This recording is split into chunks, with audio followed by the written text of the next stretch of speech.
Welcome back to Italian Military Archives. In today's video, we will take a look at the development of the Regia Marina in between the two world wars. We'll see who and what influenced the Italian naval policy and its naval constructions between 1922 and 1940. This period, starting with the entry into force of the Washington Naval Treaty and ending with Italy entering the Second World War, can be divided into two distinct parts if we consider the international context and the priorities of the Italian Navy. I would call the period from 1922 to 1932 as the cruiser era, while the years from 1933 to 1940 can be seen as the return of the battleships. The Washington Naval Treaty, signed in 1922, limited the size of capital ships fleet of each signatory power. Italy was allowed to retain 175,000 tons of capital ships, the same amount granted to the French Navy. The treaty prohibited the constructions of new battleships until 1931, the so-called battleship vacancy. France and Italy were allowed to build new battleships already from 1927 and 1929 due to the lower military value of their existing capital ships. At the time, the Regia Marina had no super dreadnought in service and could count on 5 dreadnoughts, Dante Alighieri, Cavour, Cesare, Duilio and Andrea Doria, plus 4 pre-dreadnought battleships of the Regina Elena class. There was also the hull of battleship Leonardo da Vinci, salvaged after an internal explosion had sunk it in the waters of Taranto. The vacancy was very well received by a financially stressed Italy, dealing also with a troubled post-war period characterized by economic, political and social turbulences. Besides the limits on the construction of new battleships, the Washington Naval Treaty basically gave birth to a new kind of ships, widely known as the treaty cruisers, or Tipo Washington, as they were referred to in Italy, with a maximum displacement of 10,000 tons and a maximum caliber of their main guns set at 203 mm or 8 inches. The signatories of the treaty ventured in a new era of naval constructions, where battleships were temporarily put aside. In the new context, the Regia Marina considered the French Navy, the Marine Nationale, as its main rival, and almost all the naval constructions from the 20s to the 30s started by the two countries were essentially an answer to what the other one was doing. After the French started the construction of the Duguay-Trouin and the Duquesne class cruisers, the Regia Marina approved the construction of its first treaty cruisers, the Trento and the Trieste. In 1925 came up the idea of building a group of smaller cruisers displacing between 4,000 and 5,000 tons, to give the Regia Marina a more numerous force of modern cruisers, able to carry out convoy raiding and to counter the large French destroyers of the La Fantasque class. From this idea originated the first ships of the Condottieri series, the Giussano class. In 1927, the Regia Marina and the Marine Nationale tacitly agreed to not start the construction of new battleships. Thus, the Navy leadership decided to build a new tranche of treaty cruisers, this time with more protection than the Trento class, since the new ships were seen as a kind of substitute to battleships, whose future still remained obscure. From this new requirement, the Zara class was born, with the first 2 ships, Zara and Fiume, ordered in 1928 and laid down in 1929. In that same year, the Navy ordered the construction of 2 light cruisers of the Cadorna class, an evolution of the Giussano still in construction, a 3rd Zara class cruiser, the Gorizia, and a 3rd Trento class cruiser, the Bolzano. The choice of building a 3rd Trento, inferior to the Zara, is a bit puzzling, but has political and economical explanations. The Ansaldo, one of the biggest industries in Italy, had received so far no commissions for heavy cruisers, and thus it pressured the government to obtain one for its shipyards located in Genova. For his part, the Regia Marina decided to build a 3rd Trento, since it will have granted the formation of 2 homogeneous heavy cruiser divisions, based on 3 ships of similar characteristics, or 2 ships if one was not serviceable. Thus, the Bolzano came to be, although the original Trentom design was radically improved, receiving influences from the Zara design. The naval programs from 1930 to 1932 allowed for the construction of one last Zara-class cruiser, the Pola, and 6 excellent light cruisers, the Montecuccoli, the Muzio Attendolo, the Duca d'Aosta, the Eugenio di Savoia, the Duca degli Abruzzi, and the Giuseppe Garibaldi.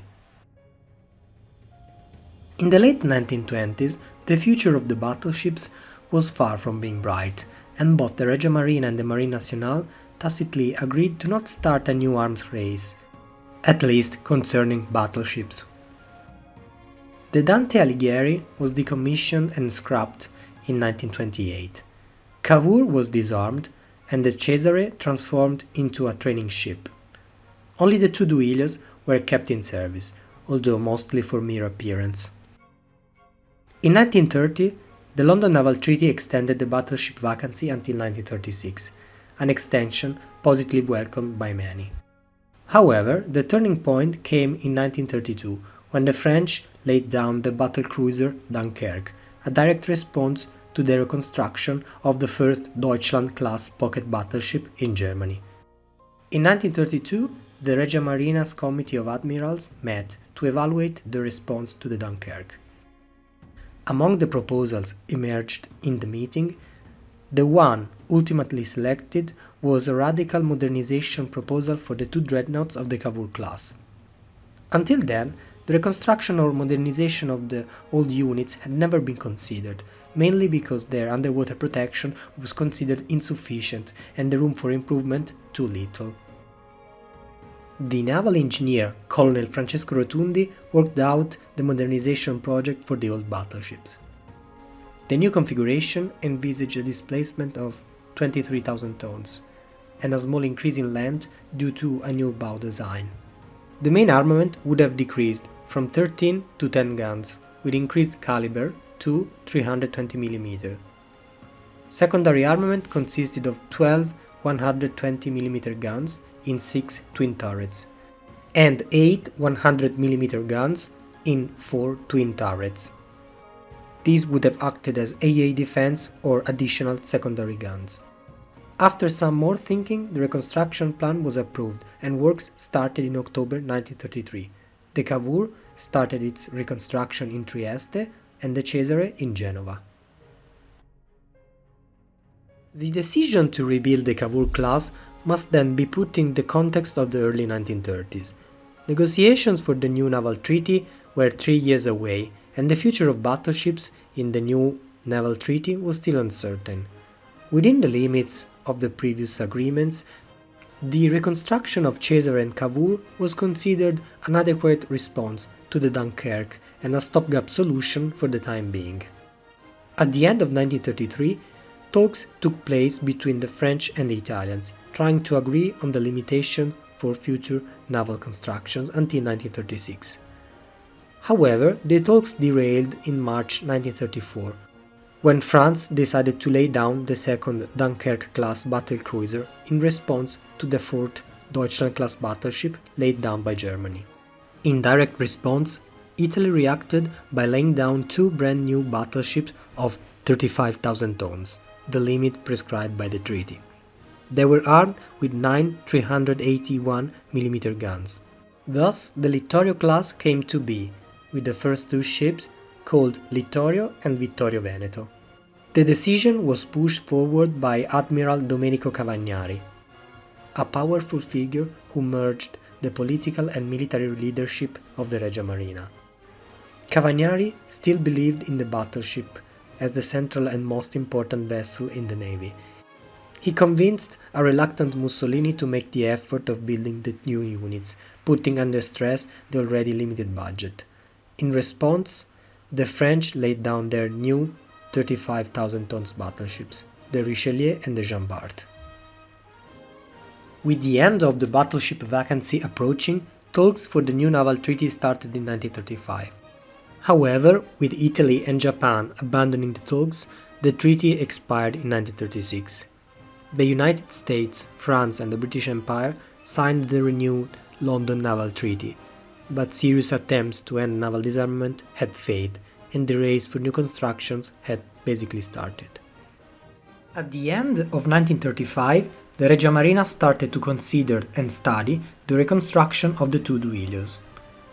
The final decision on their reconstruction was taken in 1937, and the two ships entered the shipyards soon after the works on the two Cavours had ended. This decision still puzzles historians today and does not have a clear explanation. As mentioned before, the decision to rebuild the Cavour and the Cesare was a stopgap solution in a period of uncertainty for the construction of capital ships. However, the situation had radically changed in 1937. The naval race had started once again, and all new foreign constructions would have been superior to the rebuilt Duilios, even the modernized super dreadnoughts. In addition, this decision created a true resource bottleneck, given the limited availability of skilled workforce coupled with the increasing difficulties in the imports of raw materials, mainly due to the depreciation of the Italian lira. Not rebuilding the Duilios could have meant a faster completion of the two first Littorios, or also the early completion of the Roma, laid down in 1938. Perhaps the Regia Marina believed that by rebuilding the Duilios it could have quickly set up an homogeneous division of 4 modernized battleships at a relatively low cost. On a technical level, the rebuilt Duilio-class battleships were better armed than the rebuilt Cavour class. They could count on a more modern and effective secondary and AA armament. I briefly mentioned the Roma. This unit was part of the last consistent pre-war naval program from 1938, which allowed the construction of 2 additional Littorio-class battleships, 16 ocean-going submarines, and 12 scout cruisers of the Capitani Romani class. This last program was only partially completed because of the start of the war in Europe, but it was still in line with Cavagnari's vision for a grand and balanced navy, still centered around a core of modern battleships. Such balanced navy would have also relied on several destroyers, torpedo boats, and submarines. In the interwar period, the Regia Marina never stopped the construction of this kind of vessels, but this will be a good topic for a future video. I hope you have enjoyed today's overview. I encourage you to subscribe to the channel and press the bell icon to receive updates from the channel. As always, sources can be found in the description, together with the links to my social media pages. Good luck and fair winds!